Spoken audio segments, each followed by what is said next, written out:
for me, it's really been this overall approach to building my own life and my own definition of wealth, being that it's different for everybody, right? My definition of wealth is probably different than your definition of wealth, different from the next listener's definition of wealth. And that's totally okay.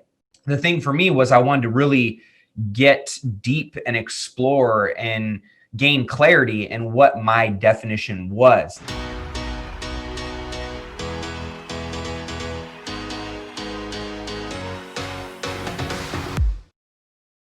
For me, early on in my journey, really, it was all money motivation, and just trying to, get my business off the ground. And it's a lot easier to diversify and start thinking about more outside of finances when you actually have some stability in that, in that space. So for me, I got into real estate right out of college, and was fortunate to have some really great mentors. My first year, I really kind of mentored and worked with somebody for free for about 10 months.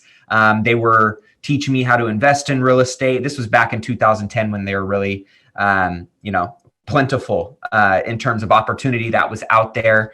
But I really got kind of that school of hard knocks type of education where I was just in the trenches, rolling my sleeves up and learning and growing.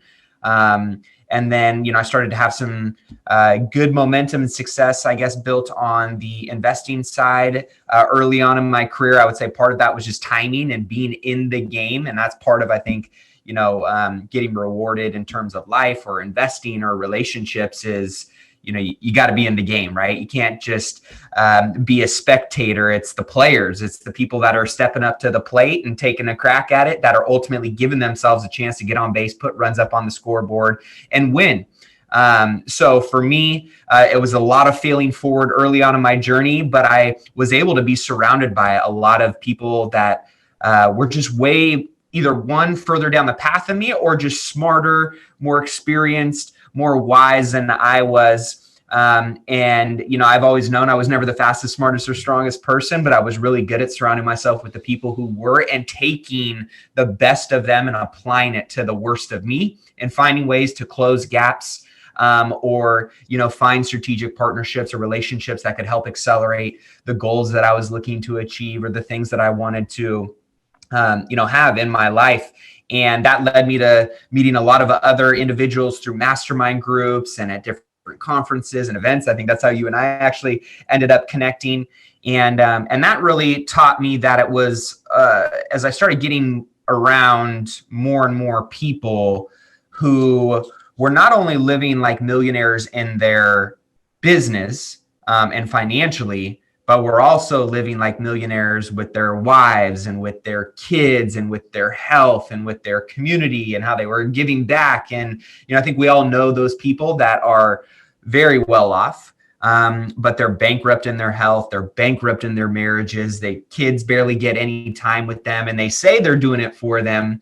But really, ultimately, those are the people that get sacrificed in pursuit of what they say they're doing it for. And so for me, I knew really early on that as I started my own young family, I had my first daughter at 26. And then we had our second daughter, Evelyn. And for me, I knew that, yes, I'm still money motivated and I still want to achieve big goals and big dreams.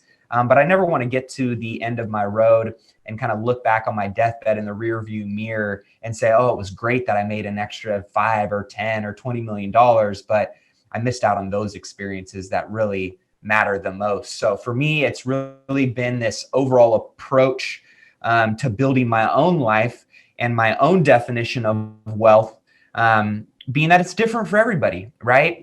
My definition of wealth is probably different than your definition of wealth, different from the next listener's definition of wealth. And that's totally okay. The thing for me was I wanted to really get deep and explore and gain clarity in what my definition was, not somebody else's, but what Matt's definition was. And so that's what I've been working on through my business, right? And my investments. Those are the vehicles that kind of allow me to fund my lifestyle. And then really it's not just talking about it. It's making sure that the audio and the words that are coming out of my mouth are actually aligned and congruent with the video and how I am living my life. And that is ultimately something that I've been working on over the last 10 years of my professional career. My oldest daughter is 6. So as a family man for the last 6 years, and consistently in my marriage, and really just trying to become better, 2.0 myself every single day, and challenge myself in ways that keep me alive. That's just who I am. I love a challenge. I love chasing something. And so now it's really been, how do I chase the best version of myself every single day and become a little bit more dangerous in terms of, what tools I put on my tool belt, what mindset I'm approaching and attacking every single day with, and also what kind of value I am giving to others in my career and industry, but also right in my community and just the people that I get to surround myself with. And so that's, for me, been one of my main focuses over these last 10 years, is really building and designing my own rich life. And my definition of rich is having rich relationships, personal and professional. The I standing for income and investments. So having a good, strong, solid, stable income stream that allows me to diversify into different investment opportunities. C is community and contribution. So surrounding myself with people who challenge me, who inspire me, who force me to be better, but also in turn gives me the opportunity to give back without any expectation in return. And then health, mental, physical, spiritual, finding ways to make sure that I'm filling those cups, knowing that without my health, without me being the best version of myself physically, mentally, spiritually, I'm not going to be able to give my best to my career, to my family, to my wife. And so those are the things that really get me fired up right now, that I am consistently keeping at the forefront and kind of my North Star that, allows me to navigate the daily landscape.